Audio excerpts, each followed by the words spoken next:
Hello and welcome to Around the Towns. I'm your host Dan Murphy, and this episode I visited Fitness Advantage in Medfield to talk to fighters and organizers for the Haymakers for Hope charity event, which works in part with the Jimmy Fund to raise money for cancer research. It was started by a former Dover resident, Andrew Meyerson, and has a lot of Dover residents and a Sherborne resident participating. I also interviewed the Friends of the Council on Aging about an upcoming barbecue in June that I hope everyone will attend. So without any further ado, let's get started with my piece on Haymakers for Hope. Hi, I'm Kathy McLean. I'm the owner of FA Boxing. So how specifically did Haymakers for Hope come to you? When I first opened, there was a trainer that actually had heard about it and had introduced us to that. So we've been involved since they started, and I believe this is now the third year.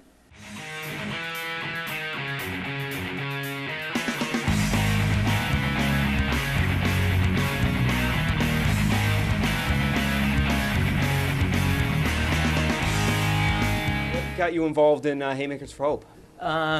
It's pretty interesting. My wife, a year ago, did the Haymakers for Hope in October.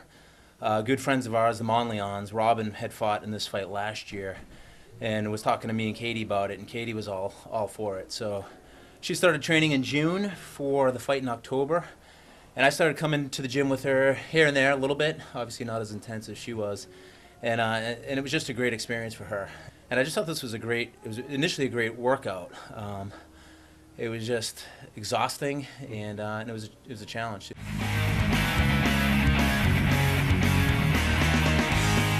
So what got you involved in Haymakers for Hope?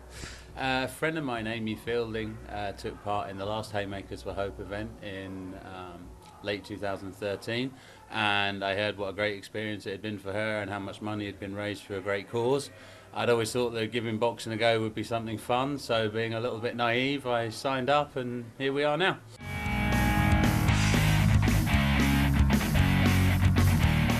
So how'd you get involved in Haymakers for Hope? A friend of mine did Haymakers last May, and I thought what he did was really neat. He took the time to get in great shape, learn about boxing. I'd always loved watching boxing growing up with the Ali fights and the Tyson fights. And actually at the last Haymakers in May, I was with a friend who's a female, and she wanted to do it as well. And we shook hands and said we'd do it this year. And she actually did it last November, and I'll be doing it in May now. So it's a pretty neat feeling. What attracted you to this program? Well, I got involved in boxing for fitness. I was just always intrigued by it. And then the Haymaker came up, and my mom and my sister are both cancer survivors, which we're very fortunate. And as we know, in many cases, it's not. People aren't so lucky. So this was a great opportunity for me to do something about it and get in shape at the same time. A lot of this is to benefit cancer, so do you have any sort of background with that? Yeah, I mean, I think everybody does, if you think about it. I mean, my dad died 17 years ago from cancer. I have one of my best friends, a college teammate from college. His sister, who was our age, passed away a month ago now, a month and a half ago. So I think it affects everybody's life, and it's such a great cause. And I thought it was a unique way to really raise money. 3 of my friends my age, mid to late 40s, actually are battling cancer as we speak, going to chemotherapy, and it's just a brutal treatment, and I can't imagine the fear that they live with every day. My father-in-law passed away in 2009 of lung cancer, so the disease has certainly touched me. Both my wife and my family have lost loved ones to cancer. My wife has lost her grandmother and an aunt, and I lost a cousin at a young age to cancer, so it's very personal to us. How's it been for you so far? It's amazing. I mean, I can't think of any other way to describe it. It's the hardest thing I've ever done. You know, I wrestled in college. I participated in martial arts. This is the hardest thing I've done, physically and mentally. I mean, boxing, there's a skill to it. There's an art form to it that folks, not just a bunch of people swinging punches hoping something happens. There's a true science to it, and that fascinates me. So what have been some of the greatest mental and physical challenges you feel participating in this? I think that's the thing, is that it's mental and physical. So the physical side, just your lungs being in the ring, for anyone who's never tried it, is exhausting. But it's also the mental side, the fact that you need to concentrate for the whole time, because if you don't and you drop your hands, you're going to get hit. So that's the thing, it's mentally and physically exhausting. What's your relationship with the other fighters? Yeah, well, I knew one before starting, Dan Sullivan, and he's also he's a friend of mine from Dover. And actually, it was Dan's wife, Katie, who had done the Haymakers last November. But it's getting started in this with all 5 guys. You know, we're definitely going to walk away, I'm sure, with a lifelong connection. Everything, right? Well, that's what makes Fitness Advantage really special. Yeah. We all work together as a team.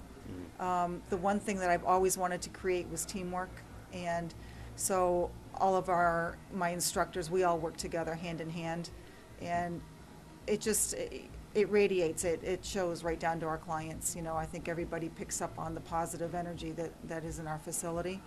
So that's why we don't have to turn around. You know, people come in and they're here. Our clients are really a part of the gym. You know, they feel like they have ownership to the gym as well. So it's a special place. It's not something that you can put in writing. It's something that you feel when you walk through our doors. You have a lot of boxing events that come through here. We do. You know, we've certainly been involved in Haymakers for Hope, which we're right now training 5 fighters.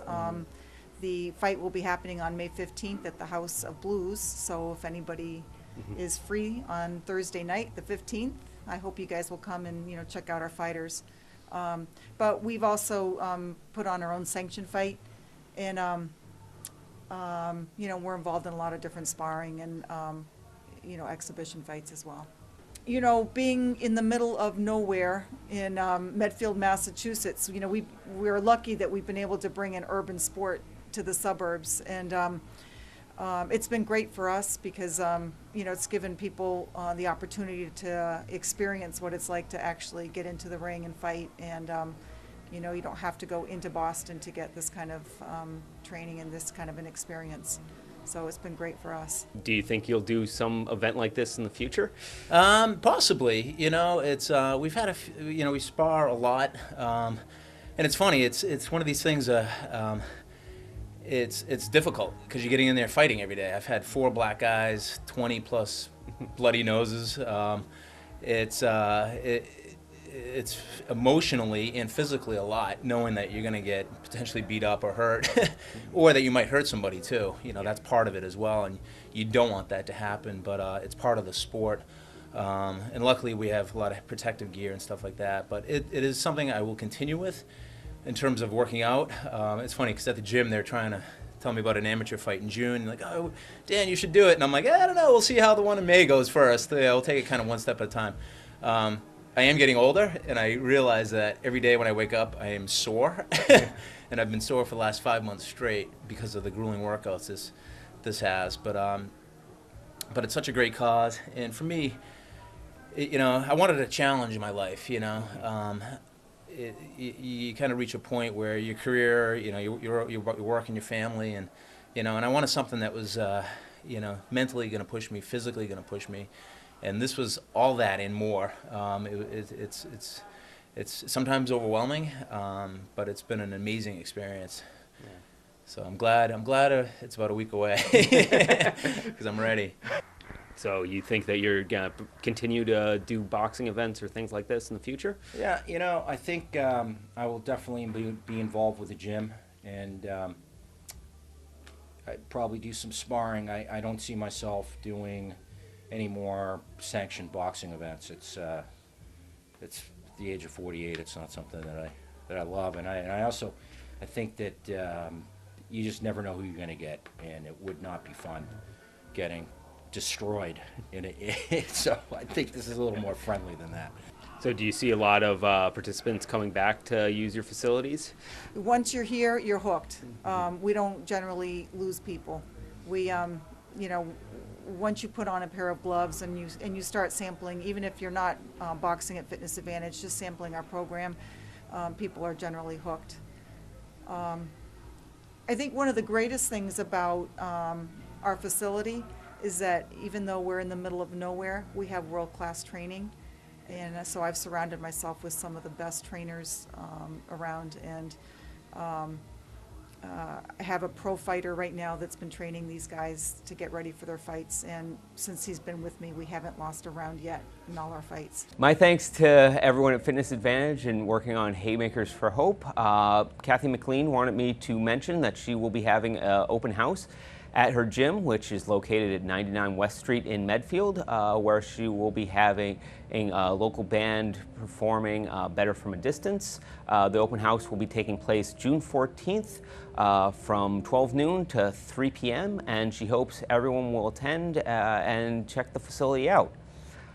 So in addition to talking about Haymakers for Hope, I also had a brief interview with the Friends of the Council on Aging, and they wanted to promote an upcoming barbecue in June. So let's take a look at that. Hello, I'm Dan Murphy, and you're watching Around the Towns, and I have two guests here. Why don't you guys introduce yourselves? Hi, I'm Maureen Dilge, And Tricia Terrell. and we're with the Friends of the Council on Aging. Okay, and we're here to promote a specific event you have upcoming in June, so why don't you talk a little bit about that? Exactly. We have a new event this year, and it's called Up and Smoke Barbecue at the Carroll. And it's taking place on Wednesday, June 11th, from 4 o'clock to 7 o'clock in the evening. We're really excited about this. As I said, this is our first time doing it, but we're excited because it's going to be a multi-generational event. So it's not only for the seniors in town, it's also for the younger families with children. We've also been very fortunate that the Center Streeters are going to play for us. And probably, as you know, the Center Streeters is a very popular band here in town. They've been playing since 1978. They play folk and bluegrass. And so, as I say, we feel very fortunate that they will be there playing for us. So we would really like a lot of people in town to come to our barbecue and kind of mix. We want to have the mix of seniors with the younger families and the children. Okay, and it's open to any resident or just people with who are involved in the council? Or No, it's open to all Dover residents. Mm-hmm. It would be $5 a person, but children under 10 will eat free. Oh, that's great. And so we're going to have a lot of hot dogs and hamburgers and chicken and you know, the food, cookies and some desserts and a lot of things that the kids will enjoy. But I think the other good part about this is because we're holding it at the Carroll is fenced in. So you can have your children there and they can be running around and you don't have to worry about them. Plus there's playground equipment there for them. Mm-hmm. So as I say, it is a new event for us. We're certainly looking forward to it, and we just hope a lot of people in Dover will come and join us. Okay, so what inspired you to create this event? I think basically, well, actually two things. We're a new organization in town. We're only 4 years old, and we're trying to get our name out there. We're obviously trying to have new members join us. We do a lot of good things for the Council on Aging, and the money that we raise, we donate to the Council on Aging so they can put on programs and buy special equipment for the Council on Aging room itself. So that was one, is just to get our name out there. And the other thing is we want to do multi-generational events. It's not done too often in town where you have the seniors with the young families. Mm-hmm. And I think actually the mixture is good. I mean, the seniors have children and they understand children. They have grandchildren. And they love to be surrounded by young children. Mm-hmm. So I think those are the two reasons why we want to do this. Okay, and then all the proceeds from this event will go towards the Council on Aging, obviously. Yes, it would. As a matter of fact, this year what we've done for the Council on Aging, we actually went out and we bought them a microwave oven. We went out and bought them a small refrigerator for their room. We donated money so that they could buy yarn for the knitting class. They knit little baby hats, Yep. and they knit scarves and little booties, and all of these go to the Newton Wellesley Hospital, to the neonatal unit. The other thing we've done this year is we've donated actual money to them so that they can put on more programming for the seniors in town. So we're trying to find various ways of using this money that we're raising by these events to help our seniors in town, to make the Council on Aging room more livable for the seniors, more comfortable, and also to bring in better programming into the town that would really bring out the seniors for the programming. Yeah, and perhaps, yeah, could you talk a little bit more about some of the things that the Council on Aging does, their events and what their objectives are as an organization? Well, I think the Council on Aging, the Council on Aging does several things in town. One thing they do is we have many homebound seniors. As a matter of fact, I think the last count, I believe we had about 30 homebound seniors. Well, let me kind of back up and say this. We have a population in town, a little over 6,000 people. Out of those 6,000, 1,200 are senior citizens. Okay. And so about 22% of the population in town is seniors. And we have about, I would say, 30 homebound seniors. So we make sure those seniors are well taken care of. We have the right services coming in to help them, the VA. Family members call us and say, gee, their father is home and we're worried about him. Can you go in there and check him? And we'll make sure the right organizations go in there and check these people and make sure that they're healthy. If they do need help, we make sure we find other organizations to come in and help them so they can stay in their home. The Council on Aging we're now in the process of getting a van. This is the first time we've had a wheelchair accessible van in this town for our seniors. And it should be here hopefully in June or July. And this is going to really help our seniors in town who are housebound. As a matter of fact, I know quite a few of our seniors who have macular degeneration. They can't drive. Mm-hmm. And how do you live in your house in Dover if you can't drive? So the Council on Aging has made really as a strategy to go out and get this van for the seniors in town. So these seniors who are homebound and cannot get out, especially ones with macular degeneration, can call up, make an appointment, and go visit their doctor, come to a town event, and go shopping. And then we have programs. We put on programs. We actually do a Zumba program. We have a mahjong. We do bridge. We do exercise programs. We have programs that talk about diet. They talk about balance. And then we bring in special speakers to talk about senior issues. So the Council on Aging does many, many things in this town. They have a calendar that we put out every month that comes out, and the calendar is full of events. You could do something almost every day with luncheons, Right. and also the learning program, Mhm. where courses are offered by experts in different fields to come in and present maybe 4 classes or maybe even a single class where the seniors, not just seniors, anybody I think can take those classes. Right. But it's a little bit of a fundraiser. We hope that it makes a little bit of money, but it keeps people's brains very active and stuff Right. too, and the courses have been fantastic. So The Friends of the Council on Aging, we sponsor the lifetime learning classes. We have lifetime learning classes every April and October. We do either 3 classes or 4 classes. This past April, we did a class on philosophy, German history, and genealogy.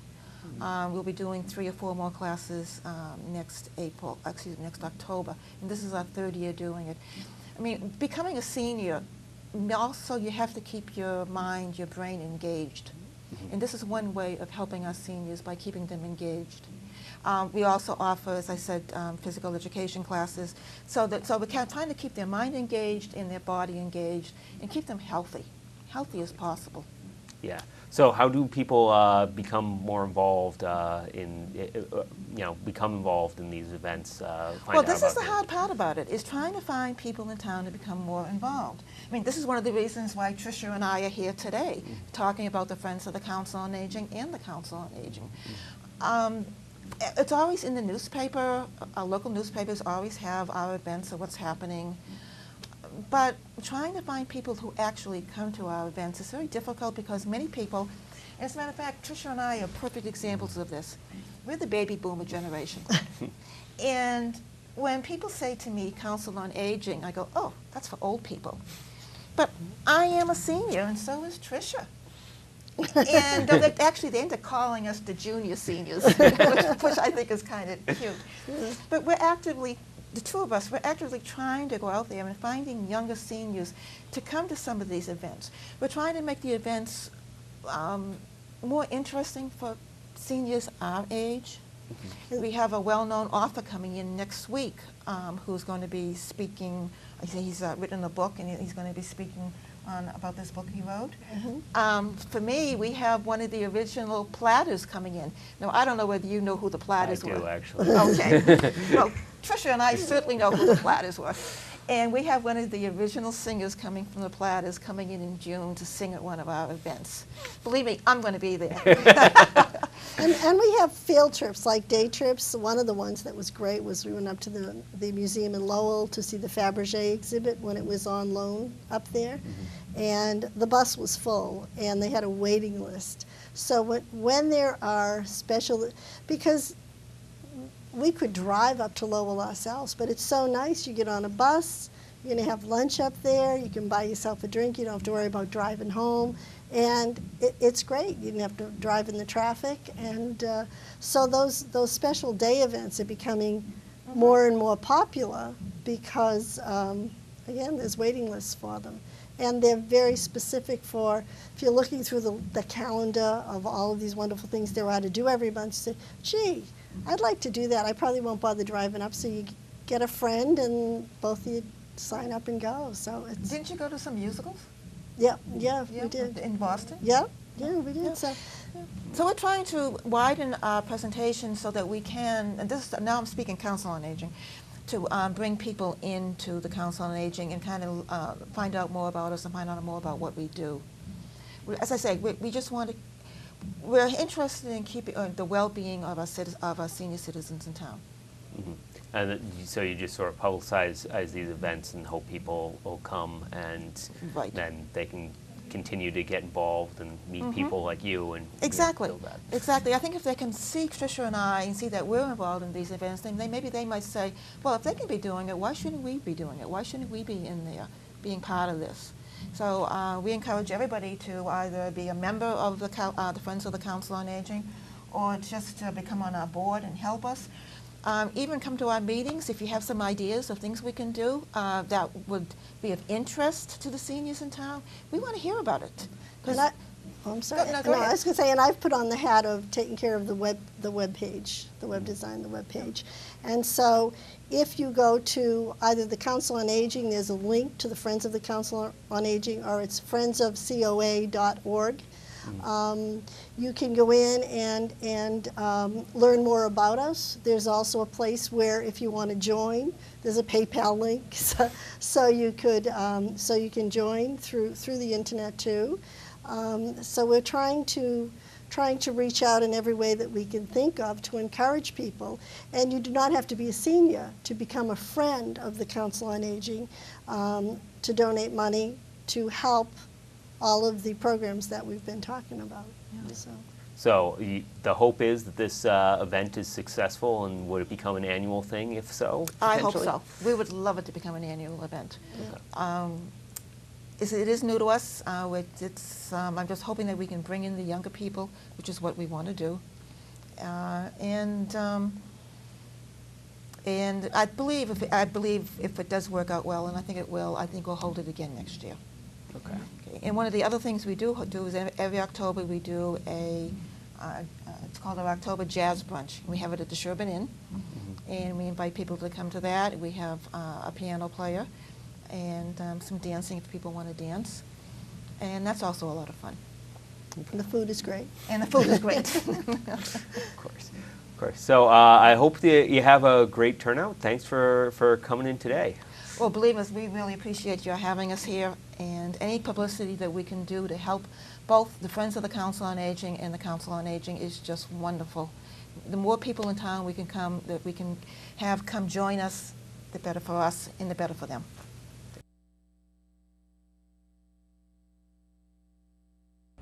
My thanks to Maureen and Tricia for coming in and talking about their upcoming barbecue. Thanks to everyone who's watching. Once again, I'm your host, Dan Murphy, and you're watching Around the Towns. And that's it for this month. Thanks.